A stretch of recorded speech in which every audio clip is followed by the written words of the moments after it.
করে ঘুম থেকে উঠতে না উঠতেই আমার ফোনে কল চলে আসে। পাশ থেকে বলা হচ্ছিল যে মেঘ দ্রুত এসে একটু আমার সাথে দেখা করে যায়। আমি খুব ফার্স্ট ঘুম থেকে উঠে ফ্রেশ হয়ে রেডি হয়ে বেরিয়ে পড়ি দেখা করতে যাওয়ার উদ্দেশ্যে। সো হ্যালো এভরিওয়ান, আসসালামু আলাইকুম, welcome to back my new another vlog video. This is me Meghla, my page from Meghla Megh. কেমন আছেন সবাই? আশা করছি সবাই অনেক ভালো আছেন, আর আপনাদের দোয়ায় আমিও আলহামদুলিল্লাহ অনেক ভালো আছি। হুট করে আমি সকাল সকাল উঠে ফ্রেশ হয়ে কার সাথে দেখা করতে গেলাম, কেন গেলাম, সেটাই থাকছে আজকের এই ভ্লগে। তো সবাই ভিডিওটা শেষ পর্যন্ত দেখবেন।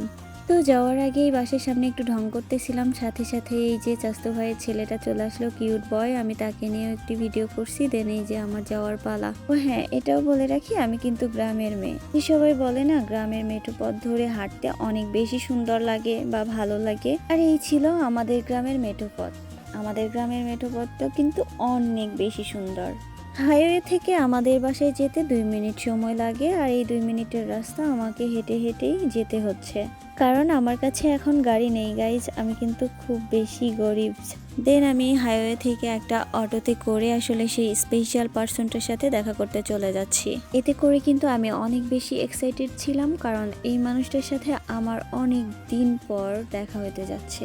গাড়িতে ওঠার পর মনে হইতেছিল যে গাড়িটা চলতেছে না বা অনেক আস্তে যাচ্ছে, এমন কিছু একটা মনে হচ্ছিল। ফার্স্ট কেন গাড়ি যাচ্ছে না, আমার খুব দ্রুত যেতে হবে বা তার সাথে দেখা করতে হবে। আর এই দেখা করার পেছনেও আরো একটি কারণ আছে গাইস, যেটা সময় হলে তোমাদের অবশ্যই বলবো।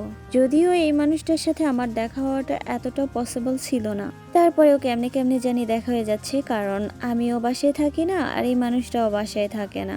আর এদিকে আমারও প্রাইভেট ছুটি পড়লো, যার জন্য হুট করে গ্রামে চলে আসছি আমি। ওই যে আছে না কথায়, মিল না পড়লে আসলে কোনো কিছুই সম্ভব না। সো আমার মনে হচ্ছে যে হ্যাঁ, আমাদের মিলে গেছে জন্যই দেখা হওয়াটা সম্ভব। আসলে আল্লাহ ভাগ্যে লিখে রাখলে অনেক কিছুই সম্ভব। আমরা যেটা চিন্তা করি না সেটাও সম্ভব, যদি ওপরওয়ালা চান। যাই হোক, যেটা বলতেছিলাম, এই যে রাস্তাটা, এটা কিন্তু অনেক বেশি সুন্দর। আমার কিন্তু অনেক বেশি ভালো লাগছে। আপনাদের কেমন লাগছে সেটা কিন্তু অবশ্যই কমেন্ট করে জানাবেন।